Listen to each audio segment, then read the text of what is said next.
So ikintu kigaragara ku mugabane w'Uburayi ubu ngubu igihugu kindi gishobora kwinjira mu ntambara mu buryo butunguranye byanga bikunda kandi bishobora kubaho kandi biranagaragara bimaze n'igihe byigaragaza aricyo gihugu cya Turkiya kiyobowe na Perezida Recep Tayyip Erdogan. Icyo gihugu rero gifitanye ikibazo na Isiraheli kandi tuvuze Isiraheli tuba tuvuze Amerika. Buri Amerika n'ibihugu by'uburengerazuba nibyo bifasha Isiraheli, ni nabyo biyigize kuri uko imeze. Isiraheli nawe ifitemo abahanga ariko ubwo buhanga babukura he? So ubwo rero Turkiya yakoze ikosa. Perezida wa Turkiya yakoze ikosa, amakosa menshi, ariko ay'ingenzi yakoze irya mbere no kwizera akanemera ko abo muri OTAN baza nyirashaka kujya mu bumwe bw'Uburayi n'ibintu byo kujya no muri uwo muryango, ugasanga nyine baramwinjiriye bagezemo, kandi mu by'ukuri umurongo wa politike we udahuye n'uwabo. Ubwo rero icyo ni ikosa yakoze, yatumye Amerika imwinjirira, kandi Amerika yakwinjiriye Isiraheli biba byoroshye. Iyo Amerika yakwinjiriye na Isiraheli yakwinjiriye, niyo Isiraheli yakwinjiriye Amerika yakwinjiriye, nubwo by'Uburayi byakwinjiriye nabo bose baba bakwinjiriye zimwe muri ntuza bishyize hamwe muri make. So ubwo rero Perezida wa Turkiya yakoze amakosa. Ikosa rya kabiri yakoze ni ugufasha abanyamerika na Isiraheli gukuraho perezida wihirika ubutegetsi bwa wari perezida wa Syria Bashar al-Assad wahungiye mu Burusiya. Iryo kosa yakoze rishobora kuza nako ryatumye Isiraheli ibona imbaraga nyinshi cyane zishobora kuzatuma irwana na Turkiya ndetse ikanayegera binyuze muri Syria. Murabizi ko intambara bajya gukoraho Bashar al-Assad hari imisozi yafashwe yitwa Golan. Iyo misozi rero yafashwe, abanyasirayeli bayirimo barayifite, ni ya Syria barayifite, hari naho bagiye bafite handi, ndetse barasana muri Syria uko bishakiye, bajyamo aho bashatse. So ubwo kandi uriya perezida wa Syria w'ubu ngubu ntabwo yabashije, we n'umutwe we bafashe igihugu, ariko ntabwo yabashije guhagarika imitwe yose irimo y'abajihadiste yose. Rero iyo mitwe kandi muzi ko ariyo ibyo bihugu by'Iburayi n'Amerika n'ibindi bihugu by'uburengerazuba bw'isi byitwaza, ndetse na Israel byitwaza kugira ngo bibe byaza kurasa mu gihugu cyanyu, cyane cyane nk'urugero muri Nigeria ngira ngo murabizi, ni nahanga na Congo hose. Ibyo rero ibyo byatumye iyo mitwe nyine igira imbaraga cyane cyane ifashwa na Isiraheli n'abanyamerika. Iyo mitwe rero ubwo yabikoze azi ko kwiyegereza Amerika bizatuma basenya abakiride bakabasenya burundu, ariko mu by'ukuri umuntu mudahuje umurongo wa politike, mudafite ikibazo kimwe, mudahuza ibitekerezo, ntabwo mushobora gukora. Niyo mwakwingwa ako kanya ejo n'ejo ntabwo byagira gute byakunda. Akaba ariyo mpamvu ejo bundi mwumvishe bararashe muri Turkiya. Perezida wa Turkiya nyamwinshi ukuntu yavuze yuko ngo izo nkoramaraso zimaze kwica 70 by'abaturage bo muri Palestina. Ubwo ni perezida wa Turkiya Recep Tayyip Erdogan wabivugaga ati inkoramaraso zimaze kwica 70 by'abaturage bo muri Palestina. Ati ntabwo twebwe bafite ubushobozi n'uburenganzira bwo kugira isomo baza kutubwira, ndetse no kuza kugira icyo batubwira. Ati tuba tubona batubwira ubusa. Bati rero ntabwo bizagira gute, ntabwo bizahindura umurongo wabo wa politike nuko batekereza uko byamera kose. Ariko mu by'ukuri byahaye Turkiya ari ku gitutu, kuko hari igihugu bita Cyprus cyangwa se Chypre, n'ikindi gihugu bita Greece cyangwa se Greek, Ubugereki. Ibyo bihugu byombi bihanyuma umupaka na Turkiya, batandukanyijwe n'amazi. Uburayi biri no muri OTAN, urumva nabyo bifashwa na Amerika nyine nabo banyaburayi. So ibyo bihugu byagiranye muri iyi minsi ishize, byagiranye umubano ujyanye n'ibya gisirikare na Prime Minister Bibi, nk'uko bamwita Bibi cyangwa se Benjamin Netanyahu, minisitiri w'intebe wa Isiraheli. Ubwo ni ukuvuga ngo byagiranye amasezerano mu bya gisirikare, gufatanya mu bya gisirikare, haba mu kirere haba ku butaka ndetse no mu mazi babigiranye na Israel. Kandi mbibutse yuko iyo ugiranye amasezerano na Israel mu gihe gisirikare ni nkaho yagiranye na Amerika. Ubwo rero icyo ni igitutu gikomeye kuba ibihugu bituranye, kandi Ubugereki murabuzi mu mateka ni cya gihugu gikomeye, ni cya gihugu cyakomeye kirimo abantu mbega n'umuntu bita ngo ni mère de la science, nyine umuntu nyine ubumenyi bwose buvukaho bwose w'umufilozofe bita Socrate cyangwa se Socratus, nawe aba mu Bugereki. Ndetse Ubugereki murabizi ko ari bwo babayemo za ntambara zikomeye n'aya migi yagiye ikomera cyane bita Atene na Sparte. Yango murabizi iyo migi intambara zazo zabayeho, muzi n'abarwanyi babo barabazi mu mateka, tuzabiganiraho mu biganiro bicukumbuye. Ariko nacyo Ubugereki nubwo kimaze igihe cyari mu ntambara, nubwo abantu bakibeshya, ariko igihugu kigeze kuyobora isi. Ntuzigere na rimwe wizere ko ari igihugu cyoroshye, ntago kiba cyoroshye na gato.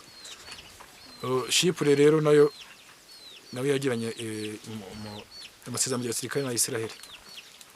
Ibyo rero mu Burayi aho ko kantu n'akantu twakabaye tuvugaho, mwitege ko mu minsi iri imbere ashobora kwaduka intambara nshyashya hagati ya Israel na Turkiya. Ariko Turkiya ahantu iherereye geographiquement, mu buryo muri geographique cyangwa se geopolitique, ni ahantu rwose kurwana n'ibyo na Israel, ibihugu byose byatabara Israel cyangwa se byayihorera y'abantu nabyo biri hafi aho ngaho, byahitamira nk'intambara y'Uburusiya nyine nkuko nka kuriya byatabaye Ukraine, nge niko nabibara. Ubwo twaba tunavuye kandi twinjiye muri Ukraine. Muri Ukraine ubu ngubu perezida wa Leta Zunze Ubumwe za Amerika ariwe president His Excellency Donald Trump, akaba agomba kubonana na perezida Volodymyr Zelensky wa Ukraine kugira ngo baganire ku bijyanye n'amasezerano y'amahoro bagomba gusinyana n'Uburusiya. Mu gihe Uburusiya bwo bwavuze ko bivuzwe binyuze mu ijambo byavuzwe na president wa Russia ariwe His Excellency Vladimir Vladimirovich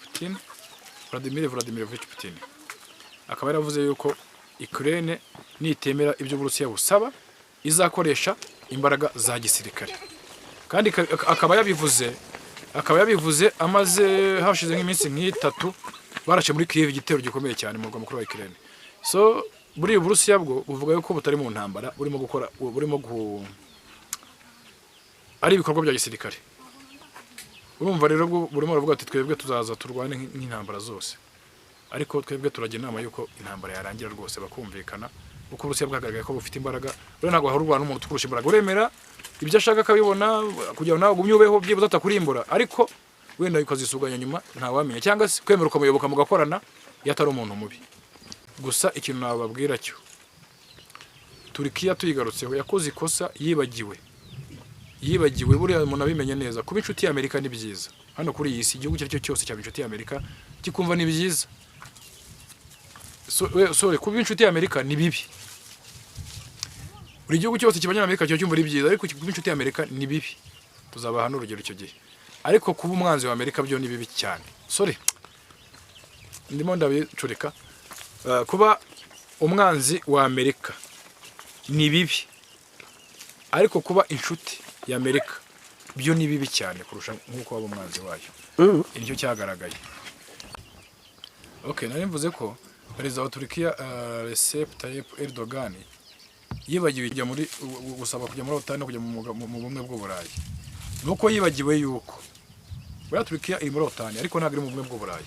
Ntabwo barayemera kuko ari Abasilamu, ari Abarabu, ari ibintu nk'ibyo byinshi nyine, ibintu bijyanye n'ivangura nyine. Urabizi ko Abanyaburayi ari ibintu byabo, ni ibintu bisanzwe bizwi, nta ibintu bakoze kuva cyane nabo babiporomotinze ku isi. So ubwo rero yibagiwe yuko kuba inshuti umwanzi wa Amerika ari bibi, ariko kuba inshuti ya Amerika bikaba bibi cyane. Uti gute? Kuko Amerika iyo mubaye inshuti byanga bikunda, iragukoresha ibyo ishaka byose, inyungu zayo zamara gushiramo ikakujugunya nk'uko uzibajugunya umwanda. Byabaye ku bihugu byinshi murabizi, ntabwo tubusubire ku igihugu ku kindi cyangwa kuba perezida cyangwa ku biki. Abaperezida benshi bagiye bimera gutyo. Hari n'abaperezida ba kera abantu benshi batazi benshi, ntabwo ndibuze kubagarukaho, tuzabavugaho ubutaha.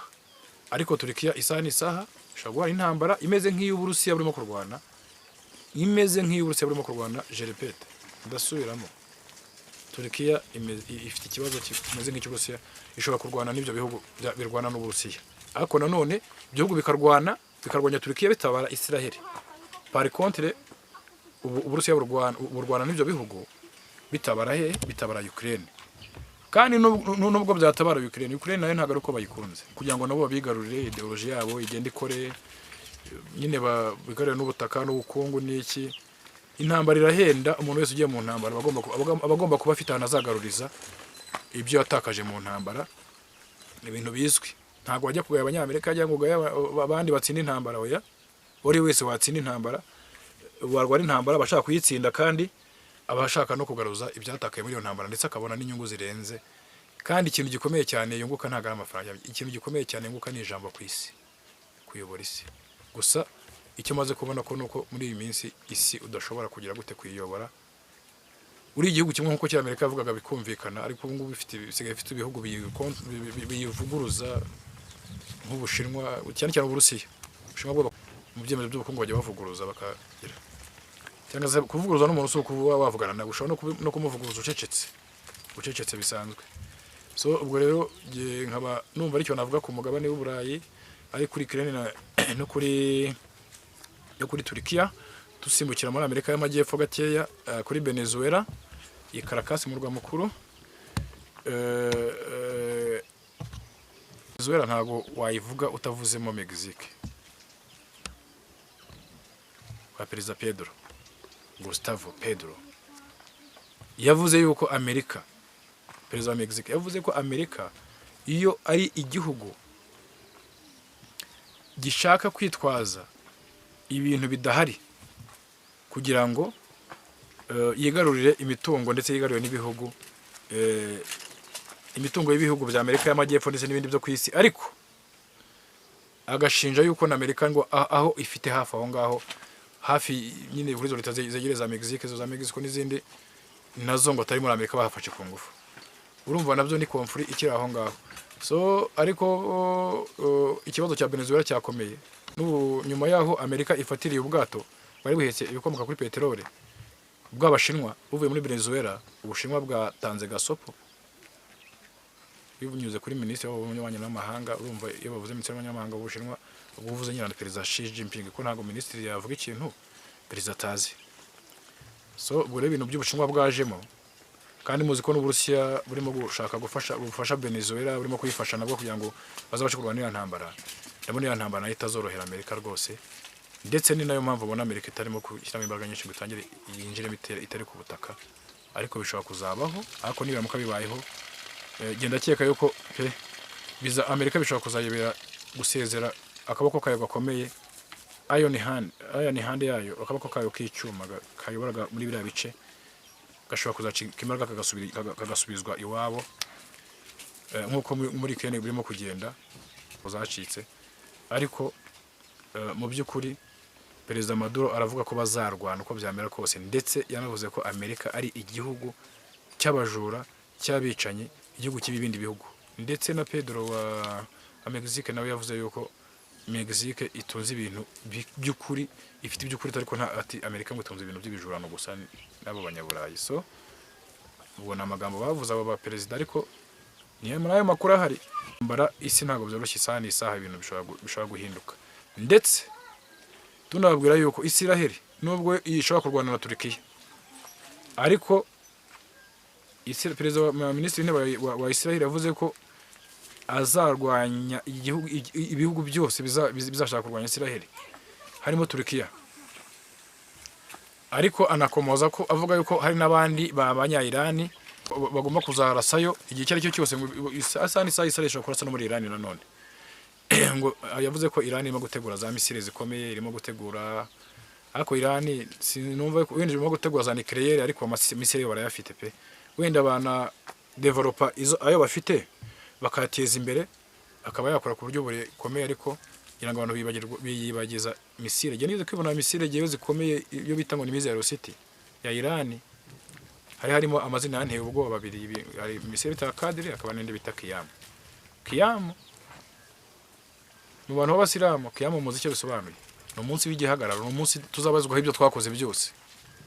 Umunsi wo urumva ashobora kuba ari imisire baba bakoze kugira ngo bazahane wenda igihugu cyacu cyose bazaba bahanganye cyabateye cyangwa se wenda bashaka nko kugitera, ariko nabyo ni ibintu bikomeye. Tutibagiwe amadorone yabo ayo ngayo twagiye tuvuga bahaye Uburusiya ya ntuza ya Shahedi, buriya batanga nuza formule yose, buriya nabo bafite izindi zikomeye kuruta ziriya, ndetse n'Uburusiya bwazikozemo geranium rimwe na kabiri, nabyo urumva nabyo kuba barabidevelopye babikuye ku bwenge bw'abanya-Iran bishobora kuzaba yuko Uburusiya na Iran nayo izabifite izo geranium nkuko n'Abarusiya bafite izo drone z'abanya-Iran. So intambara nubwo tuvuga muri Kongo muri Kongo ngo bimeze nabi, ako nandi ntago byoroshye, turi kwisi nyine nta isi kandi isi bari ibibazo. Gusa turasaba Imana yuko yazatujya imbere ibintu byose bikazagenda neza, ibihugu bikumvikana, abantu bakabana neza, amahoro akagaruka, abantu bagacuruzanya bagasurana bakabana neza. Nicyo kintu twebwe twifuza kuri iyi si. Hanyuma ndetse n'ubutabera bukimakazwa, ariko ibintu bita imiryango y'uburenganzira bwa muntu byagaragaye ko ari imiryango imeze nk'ayinekera ibyo bihugu bindi, baza gufasha bagatwara amakuru bakica abaturage mu mutwe, ndetse n'iby'igihugu gikoze bizima muri ibyo bihugu baba barimo badashaka kugira, ugasanga ibyo bihugu nabyo bivugurujwe n'abo baturage. Murakoze cyane, numva ari aho ngaho twasoreza.